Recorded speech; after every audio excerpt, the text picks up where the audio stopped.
ఈరోజు పెద్ద ఎత్తున జాబ్ మేళా తెలుగు అసోసియేషన్ వాళ్ళు కండక్ట్ చేసిన జాబ్ మేళాకు పెద్ద ఎత్తున మన యొక్క విద్యార్థులందరూ రావడం, కోరుకునే జాబులు రావాలని నేను అన్ని ఆశిస్తున్నా.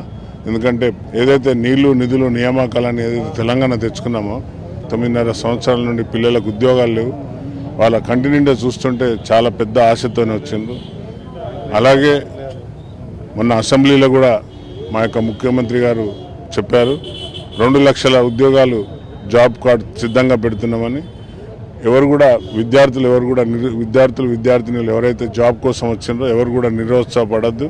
తప్పనిసరిగా వారి యొక్క స్కిల్ను ప్రదర్శించి స్కిల్తోని వాళ్ళు కానీ ఉద్యోగం వస్తే సాఫ్ట్వేర్లో ఎవరైతే ఇంట్రెస్ట్ ఉన్నారో వాళ్ళు అటు వెళ్తారు. రాని వాళ్ళు ఎవరు కూడా నిరుత్సాహపడకండి.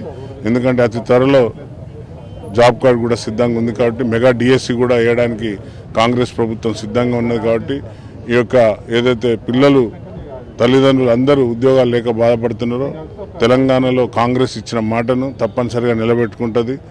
విద్యార్థులను ఉద్యోగస్తులను అందరినీ కూడా జీతాలు కూడా వారు మొన్న కూడా క్వశ్చన్ రేజ్ అయింది. ఈ యొక్క తెలంగాణ ప్రభుత్వంలో ఎన్ని విధ్వంసాలు అయినాయో చూశారు మీరందరూ. ఉద్యోగాలు లేవు, ఉద్యోగస్తులకు జీతాలు లేవు సరైన టైంలో. మొన్న నేను మెడికొండ ఎస్సీ సోషల్ వెల్ఫేర్ స్కూల్ పోతే వారికి కూడా గత 4 నెలల నుండి డైట్ ఛార్జెస్ లేవని ఎక్కడ పోయినా ఇదే బాధలతో ఉన్నారు. కాబట్టి తప్పనిసరిగా తెలంగాణలో కాంగ్రెస్ ప్రభుత్వం వీటన్నిటిని అధిగమించే దిశగా వెళ్తుంది. అందరికీ అందుబాటులో ఉండి మేము నిరంతరం సేవ చేయడానికి సిద్ధంగా ఉన్నాం.